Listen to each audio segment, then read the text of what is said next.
வணக்கம். நாட்டினுடைய முதற்தர செய்தி வழங்குனர் நியூஸ் வெஸ்டினுடைய பிரதான செய்திகளோடு இணைந்துள்ளீர்கள். உங்களுடன் இணைந்து கொள்ளும் நான் சுவந்தா துசிதர். விரிவான செய்திகளுக்கு செல்லும் முன்னர் முதலில் இன்றைய தலைப்புச் செய்திகள். ரவிராஜ் கொலை வழக்கின் தீர்ப்பு தொடர்பில் அமைச்சரவை இணை பேச்சாளர் அமைச்சர் ராஜித சேனாரத்ன கருத்து. நிலையான யுகம் ஒன்றிற்கான தேசிய பொருளாதார திட்டம் பிரதமரால் வெளியிடப்பட்டுள்ளது. ஹம்மாந்தோட்டை துறைமுக உடன்படிக்கையால் 330 பில்லியன் ரூபாய் இழப்பு ஏற்பட்டுள்ளதாக ஒன்றிணைந்த எதிர்க்கட்சி குற்றச்சாட்டு. முன்னாள் தூதுவர் உதயங்க வீரதுங்கவுக்கு சொந்தமான $1.5 மில்லியன் 16 கணக்குகள் இடைநிறுத்தம்.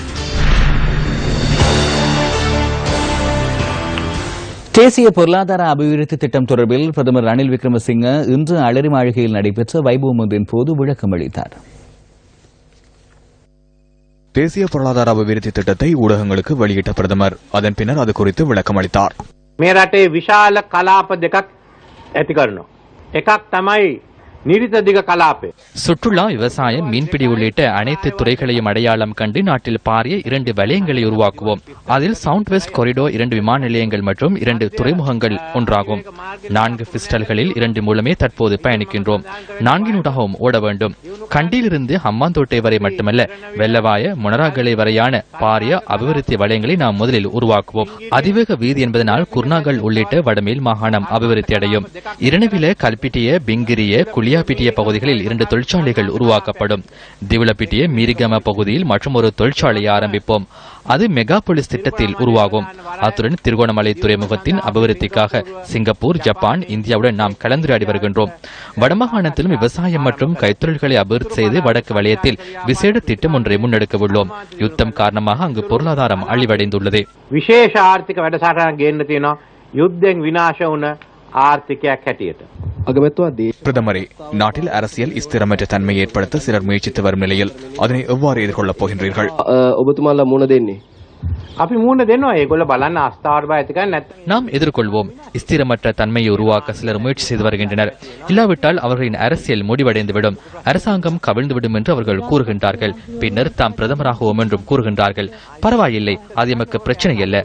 பாராளுமன்றத்தில் எமக்கு பெரும்பான்மை இருக்கின்றது. ආණ්ඩුව වැටලා නැහැ. ආණ්ඩුවට හානියක් වෙලා නැහැ.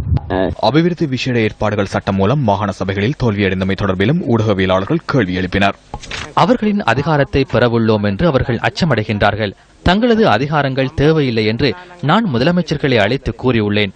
தேவை என்றால் திருத்தங்களை மேற்கொள்ளலாம், விருப்பமில்லை என்றால் தொடர்பட வேண்டாம். திருத்தங்கள் கிடைத்தால் நான் அது குறித்து அமைச்சர்களோடு கலந்துரையாடுவேன். එකතු කරව ගන්න. ඒගොල්ලෝ එපා කියන අපිට மோட்டார் வாகன உற்பத்தி தொழிற்சாலை ஒன்றை ஆரம்பிப்பதற்கு நேற்று குளியாப்பிட்டிய பகுதியில் அடிக்கல் நாட்டப்பட்டது. வாக்ஸ்வேகன் எனப்படும் பிரசித்தி பெற்ற நிறுவனம் இந்த தொழிற்சாலையை ஆரம்பிப்பதாக ஆரம்பத்தில் கூறப்பட்டாலும் உண்மையில் அந்த நிறுவனமா அதனை ஆரம்பிக்கிறது. දැනට වෝක්ස්වැගන් සමාගමේ தற்போது வாக்ஸ்வேகன் நிறுவனத்தின் புதிய தலைவர் வரவு செலவு மற்றும் முதலீடுகள் தொடர்பில் ஆராய்வதனால் சற்று தாமதமாகின்றது. எனினும் ஆரம்ப முதலீட்டினை செனக் நிறுவனம் வழங்குவதுடன் அதன் பின்னர் அவர்கள் வருவதாக கூறியுள்ளனர். ඊට පස්සේ එයා එනවා කියලා. பிரதமர் பாராளுமன்றத்தில் ஆற்றிய உரைக்கேற்ப செனக் ஆட்டோமொபைல் எனப்படும் நிறுவன முதலீட்டு சபையுடன் ஏற்படுத்திக் கொண்ட உடன்படிக்கைக்கேற்ப குளியாப்பிட்டிய தொழிற்சாலைக்கான அடிக்கல் நாட்டப்பட்டது. செனட் ஆட்டோமொபைல் நிறுவனம் வாக்ஸ்வாகன் மற்றும் ஆடி சுபாரு ஆகிய கார்களை இலங்கைக்கு கொண்டு வருவதற்கான அதிகாரம் பெற்ற முகவர் நிறுவனமாகும். அவர்கள் முதலீட்டு சபையுடன் ஏற்படுத்திக் கொண்ட உடன்படிக்கைக்கு அமைய இந்த தொழிற்சாலை மூலம் உற்பத்தி செய்யப்படும் வாகனங்கள் 3 வருடங்களுக்கு உள்நாட்டு சந்தையில் விற்பனை செய்யப்பட வேண்டும். நாம் ஆரம்பத்தில் கைச்சாத்திட்ட வாகனங்களை பொருத்தும் திட்டத்திற்கு அமைய $25.5 மில்லியன் முதலீடு மேற்கொள்ளப்படுகின்றது. வாகனங்களை பொருத்துவது மாத்திரமின்றி பயிற்சி நிலையம் ஒன்றும் ஆரம்பிக்கப்படும். இதற்காக வருடத்துக்கு 500 வாகனங்களுக்கு அனுமதி வழங்கப்பட்டுள்ளது. ஏற்றுமதி செய்வதாக இருந்தால் 35% அதிகமான தொகையை அவர்கள் இலங்கையின் மூலப்பொருட்களை பெற்றுக் கொள்ள வேண்டும்.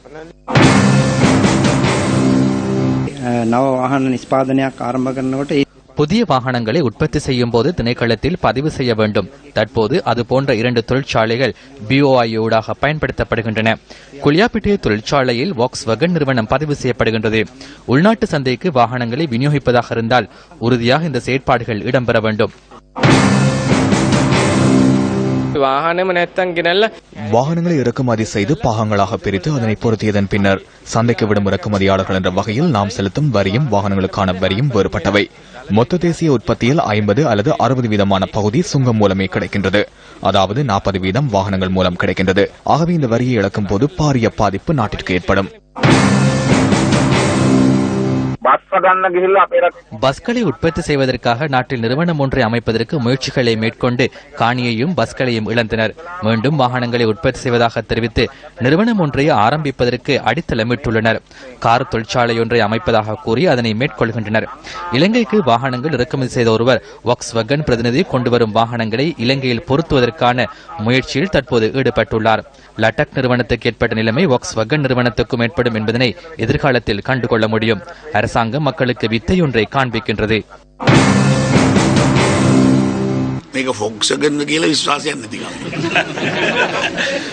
இது ஒரு பெறுமதியான காணியாகும். பல்கலைக்கழகம் ஒன்றிற்காக ஒதுக்கிய காணியாகும். பின்னர் நிறுவனம் ஒன்றிற்கு அது வழங்கப்பட்டுள்ளது.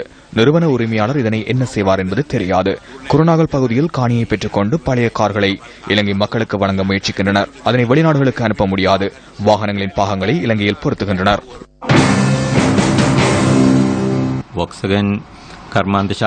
குளியாபிட்டியவில் ஆரம்பிக்கப்பட்டது வாக்ஸ்வேகன் நிறுவனத்தின் ஒரு கிளை அல்ல.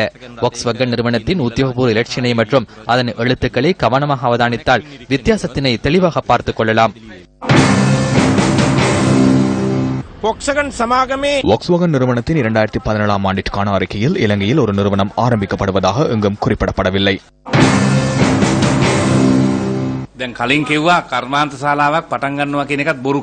நாம் தொழிற்சாலைகளை ஆரம்பிக்க உள்ளதாக கூறிய போது முதலில் அதனை பொய் என்று கூறினார்கள். நேற்று நாம் குளியாப்பட்டிய பகுதியில் கார் உற்பத்தி தொழிற்சாலைக்கான அடிக்கல் நாட்டினோம். இந்த 2 வாரத்திற்குள் இவ்வாறான பல தொழிற்சாலைகள் ஆரம்பிக்க உள்ளோம். இந்த 2 வாரங்களில் ஆரம்பிக்கப்படும் தொழிற்சாலைகள் ஊடாக 20,000 பேருக்கு தொழில் வாய்ப்புகள் வழங்க முடியும்.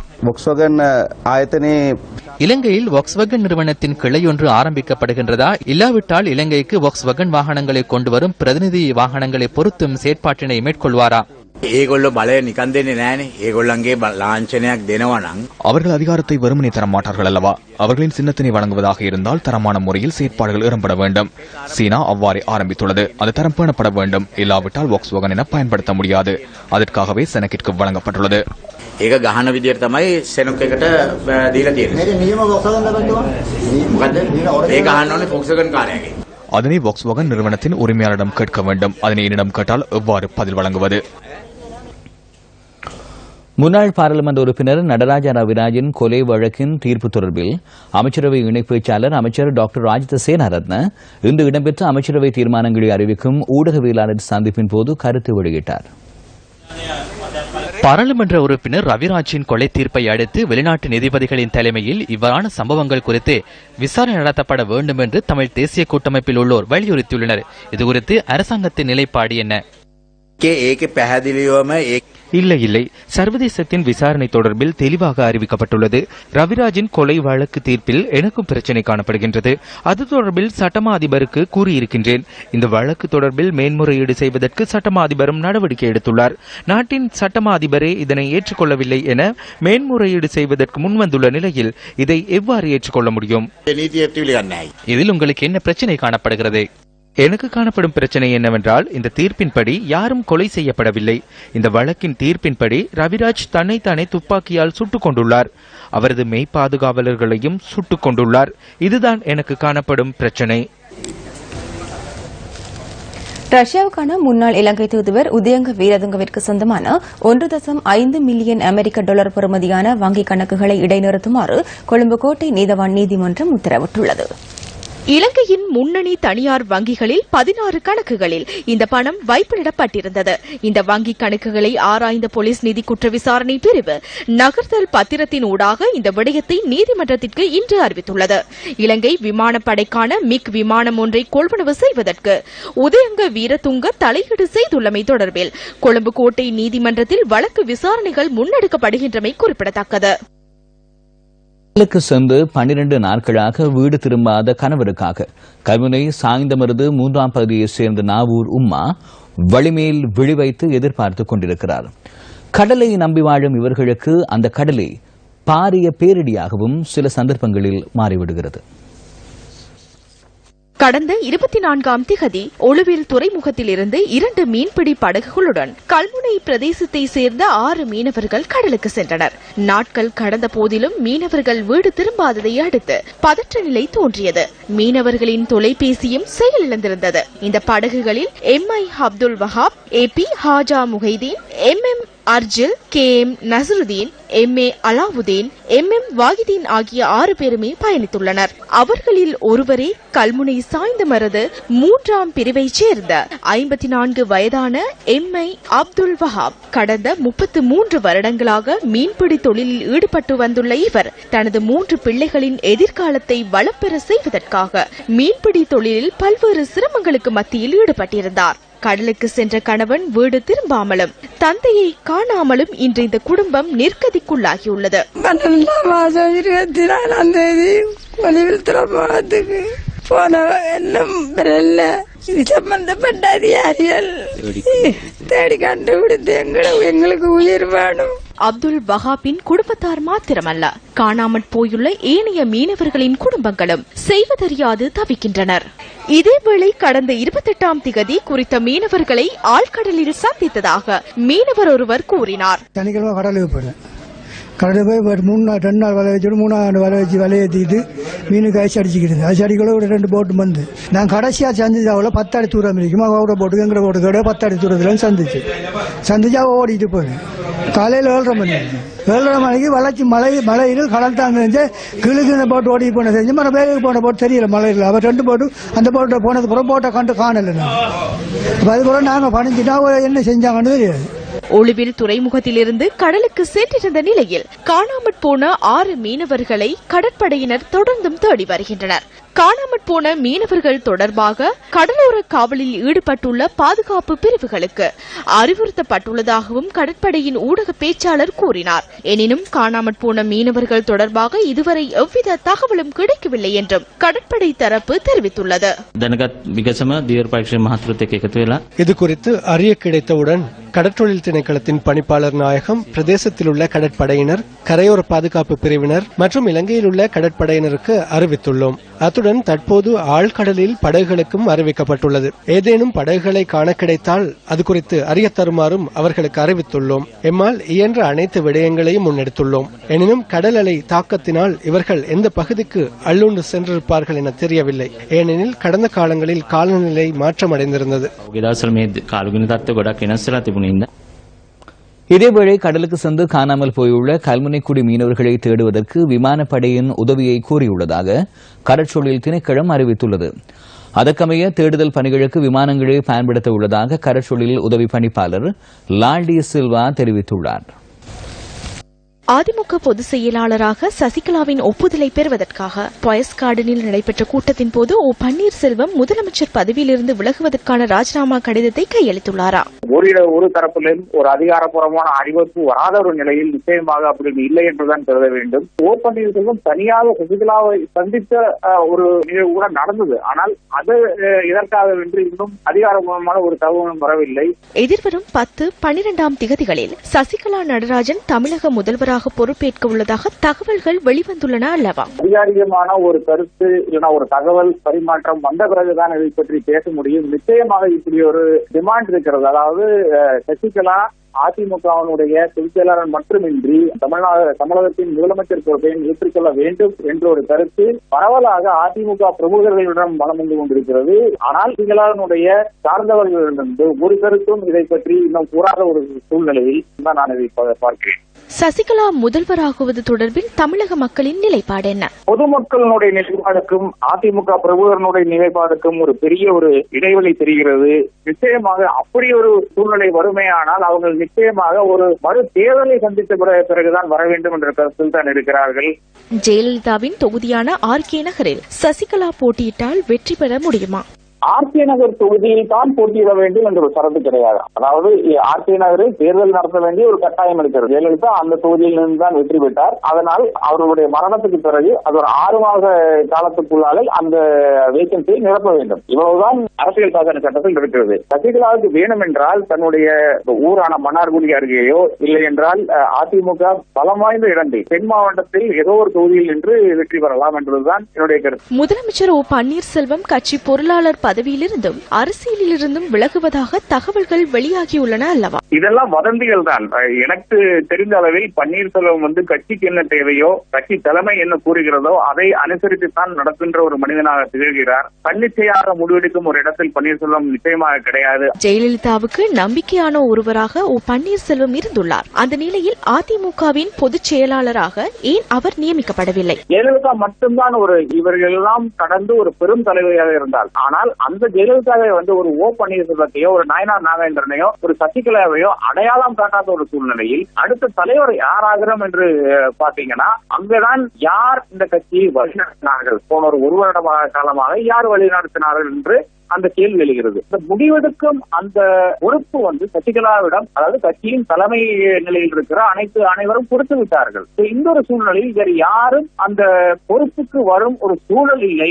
ஏனென்றால் சசிகலா தான் ஜெயலலிதா இருந்தபோது கூட முடிவெடுத்துக் கொண்டிருந்தார்கள். அதனால்தான் ஓ பன்னீர்செல்வம் அந்த இடத்துக்கு வரும் அந்த தகுதி பெறவில்லை.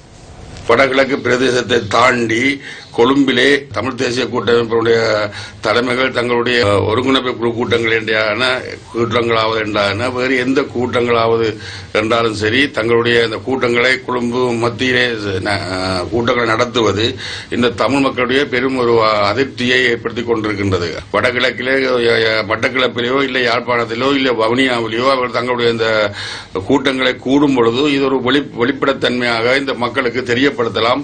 இது எங்களுடைய பிரதமர் ரணில் விக்ரமசிங்க தலைமையிலே அவருடைய வழிகாட்டலிலே அவர்களுடைய அஜெண்டாவிலோ இந்த கூட்டங்கள் அங்கு நடைபெறுகின்றதோ என்றது கூட ஒரு எங்களுடைய தமிழ் மக்களுடைய ஒரு ஆதங்கம், ஒரு விரக்தியும் ஏற்பட்டுக் கொண்டிருக்கின்றது. நியூஸ் ஃபர்ஸ்ட் மக்கள் சக்தி 100 நாட்கள் திட்டத்தின் 2வது கட்டத்தின் கீழ் களுத்துற தொடாங்கொட பகுதி மக்களுக்கு இன்று சன சமூக நிலையம் கையளிக்கப்பட்டது.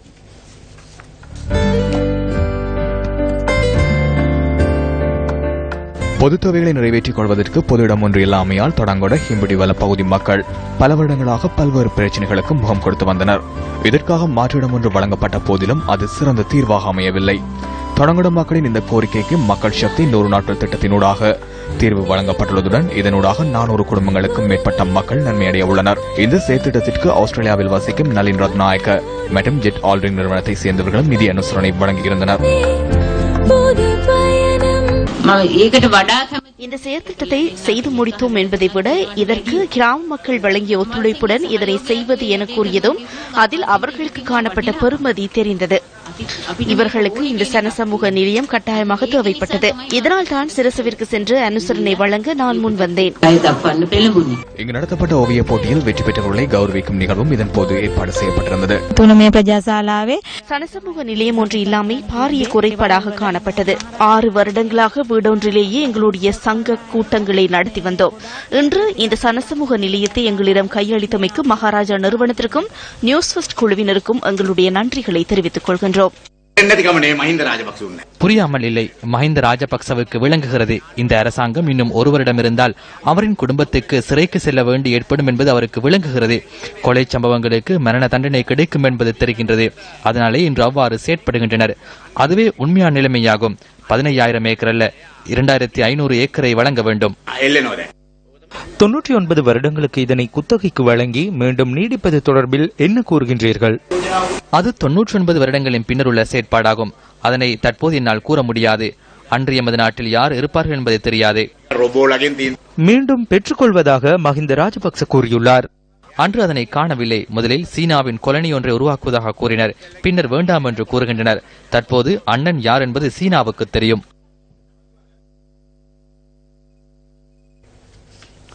ஹம்பாந்தோட்டை துறைமுகத்தினை சீனாவின் நிறுவனம் ஒன்றுக்கு விற்பனை செய்வதற்கு எடுத்துள்ள தீர்மானத்தினால் துறைமுக அதிகார சபைக்கு 330 பில்லியன் ரூபாய் நட்டம் ஏற்படுவதாக தெரிவித்து ஒன்றிணைந்த எதிர்க்கட்சி லஞ்ச ஊழல் விசாரணை ஆணைக்குழுவில் இன்று முறைப்பாடு ஒன்றையும் பதிவு செய்தது. அபிவிருத்தி மூலோபாயங்கள் மற்றும் சர்வதேச வர்த்தக அமைச்சர் மலிக் சமரவிக்ரம உள்ளிட்ட குழுவினர் துறைமுக அமைச்சின் அதிகாரிகள் மற்றும் செயலாளர்கள் குழுவின் உறுப்பினர்கள் இதற்கு பொறுப்பு கூற வேண்டும் என இந்த முறைப்பாட்டில் தெரிவிக்கப்பட்டுள்ளது. முறைப்பாட்டில் பாராளுமன்ற உறுப்பினர் மஹிந்த யாப்பா அபேவர்தன கையொப்பமிட்டுள்ளார். விடயத்திற்கு பொறுப்பான அமைச்சரை புறம் தள்ளிவிட்டு அபிவிருத்தி மூலோபாயங்கள் மற்றும் சர்வதேச வர்த்தக அமைச்சர் மலிக் சமரவிக்ரம மற்றும் விசேட செயற்திட்ட அமைச்சர் சரத் அமனுகம ஆகியோரினால் ஒன்றிணைந்த அமைச்சரவை பத்திரம் ஒன்று தாக்கல் செய்யப்பட்டு இந்த ஊழல்மிகு கொடுக்கல் வாங்கல்கள் மேற்கொள்வதற்கு அடித்தளமிடப்பட்டது. 1,60,00,000 தரகு பணம் அரசாங்கத்தின் பிரபல நபர் ஒருவருக்கு கிடைத்துள்ளதாக தகவல் கிடைத்துள்ளது. எனவே அது குறித்து ஆராயுமாறு நாம் கோரிக்கை விடுத்துள்ளோம்.